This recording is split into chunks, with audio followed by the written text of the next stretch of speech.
Okay, now let's go to first topic, that is Financial Reporting Act 1997.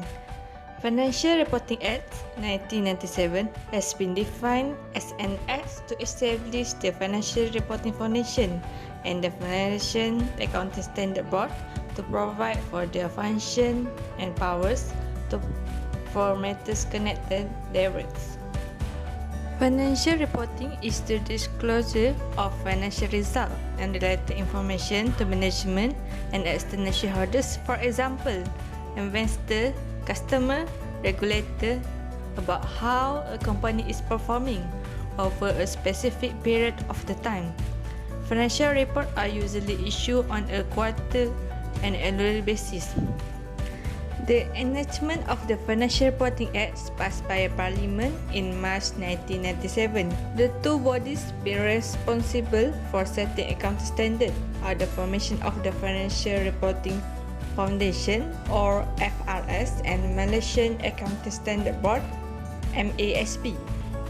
According to Section 27 of Financial Reporting Act 1997, that require compliance with approved accounting standard where financial statements are required to be prepared or lodged under law administered by Securities Commission, the Centre or the Company Commission of Malaysia. The Financial Reporting Act provides the enforcement authority to the standard issued by MASB. Okay, now we go to development of financial reporting in Malaysia. In 1979, Malaysia became a member of the International Accounting Standard Committee. The MACPA later joined forces with the Malaysian Institute of Accounting to carry on adopting the IAS and also to develop local standard known as the Malaysian Accounting Standard.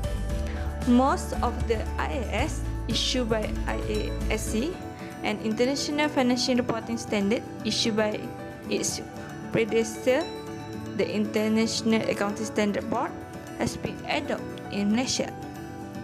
Beginning October 2005, MASB changed the name of its standard to Financial Reporting Standard FRS. The two-tier reporting framework was introduced in February 2006. Smaller companies, which are called private entities, are allowed to choose between applying the FRS or the private entity reporting standards. Other companies, which are not private entities, will use FRS. There are many challenges in financial reporting. Firstly is going concern and liquidity. All the business have been affected by coronavirus. In order to maintain their business survival, management needs to determine the capacity of an organization to continue as ongoing concern and whether the assumption of the ongoing concern is acceptable while preparing their financial statement. Secondly is impairment assessment. At the conclusion of any reporting period, business are expected to determine whether non-financial properties are vulnerable to any damage. An asset is damaged when, either by using or selling it, a business is unable to regain its carrying value. Thirdly is cost modification. As a result of interrupted activities, increased maintenance or cost or lost profit, business impacted by the COVID-19 epidemic could face cash flow challenges. When they no longer comply with loan covenants, they can seek extra capital, change the term of debt agreement or obtain accession. Lastly is government assistance and income tax. The implement of support programs for particular sectors along with large economic recovery package has been part of policymakers' reaction to the coronavirus epidemic. These initiatives include but are not limited to direct grants, tax reduction, tax incentives and credits, extended expiry period of unused tax expenditure, municipal levy drop, lease cut or deferral, and low interest loan.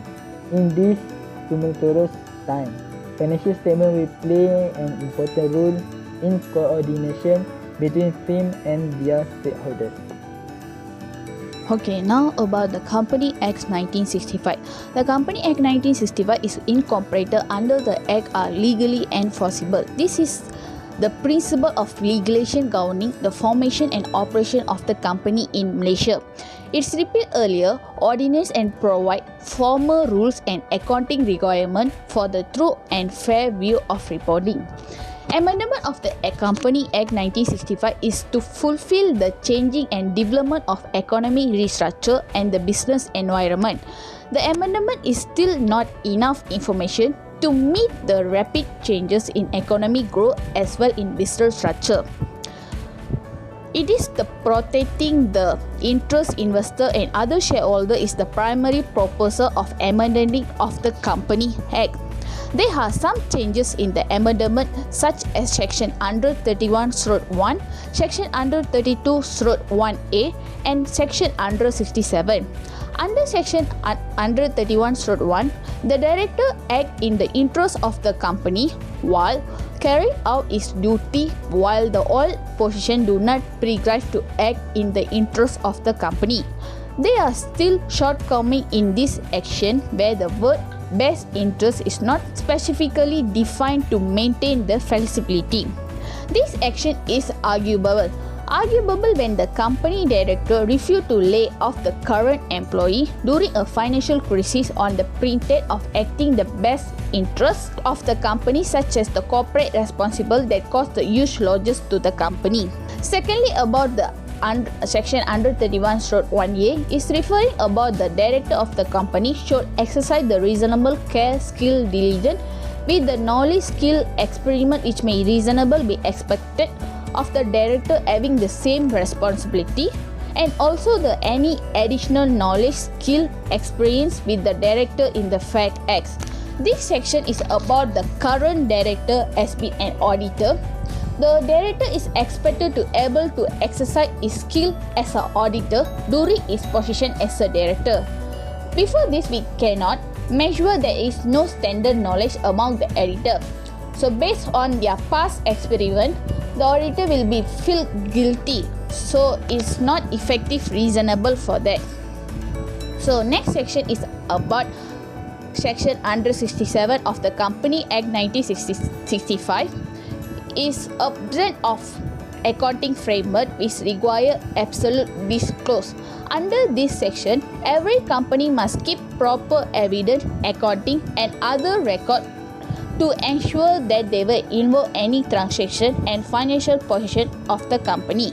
There is because to ensure that the true and fair profit and loss account and balance sheet document are be prepared according to the time period.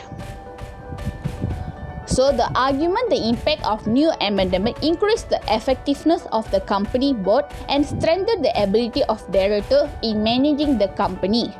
Also, good governance and require periodic inspection to ensure the priority of shareholder interests. Moreover, protect the interests of shareholder. This standard will contribute to the positive growth of the company as well as strengthen and promote market independence in the investment protection. Finally, it will fulfill the company board mission, vision and strategy. New amendments can improve the management of the company, at the same time prevent fraud and or abuse of employment from occurring. It also develops our financial accounting environment.